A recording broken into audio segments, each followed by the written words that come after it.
Mike Morley was a great friend to many folks. We attended St. Jerome's together. Matter of fact, he was my only friend there because I was such an insecure little jerk. But he would just pull you in to whatever he was doing so you could do something together. Whether it was playing a board game, just throwing a baseball around, swinging a golf club. He would be a great guy just to get you out of your shell. I spent many an afternoon over at his place playing various board games where they were sports themed.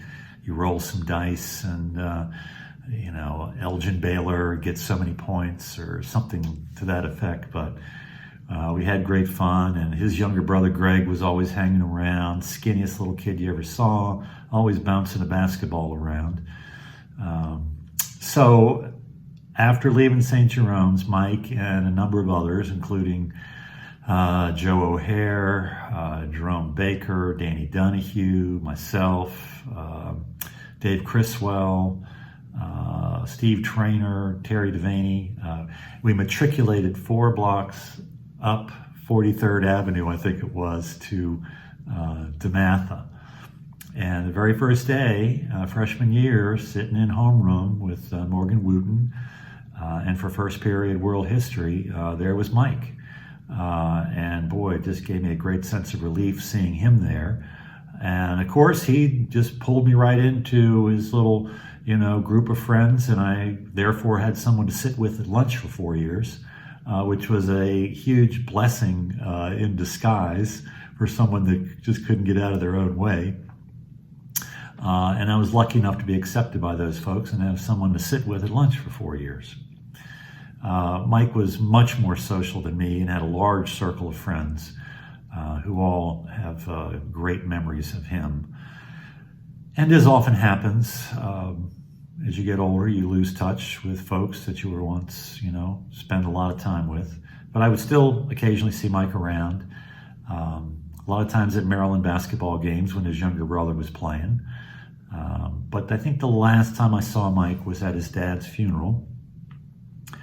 And as soon as he saw me, he just lit up, and it just wiped away any embarrassment I had, feeling like I, hadn't stayed in touch for all those years. And he, was just that way. He would just make you feel good. Mike passed away suddenly in the fall of 1997, I think. And it was at his funeral I saw many of our classmates from DeMatha. One in particular was seated right in front of me, but I didn't notice him at first until he turned around after the service for Mike, and he spoke to me, and that was Kevin Huffman. I'm sure many, if not all of you, remember Huff, because he was the star quarterback, the point guard, very smart guy, and didn't appear to lack confidence.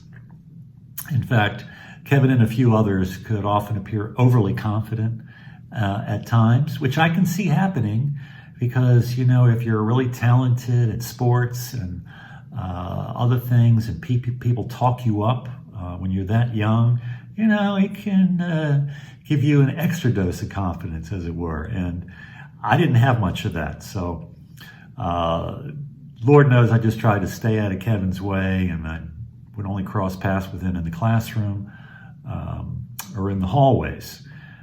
So while I respected his talents and admired them, I, generally kept out of his way. So when Kevin turned to me at Mike Morley's funeral and said hello, and then he said, "I heard you recently lost your son." Well, I don't remember exactly what he said after that because I choked right up. My wife and I lost our youngest boy just at the age of 24, a month or so before Mike Morley's funeral. So the wound was still raw. And Kevin's kindness in just saying how sorry he was to hear of the loss, it just rocked me. And it shows, how many sides of a person you don't get to know. And I just mumbled my thanks and tried not to lose it, but I was really moved. Kevin passed away last year, but in fact, I think he died once before. And others may know this story better than I. Ray Height, who graduated a year before us at DeMatha, knew Kevin well, and he told me that some time ago, maybe in the 90s or early 2000s, Kevin was working on a construction site and took a terrible fall, several stories onto concrete, was in the hospital for a very long time. I've heard years, months, I'm not sure. Someone told me that there was an article in the Washington Post describing what happened. I don't think he was given much chance to survive that, but survive he did.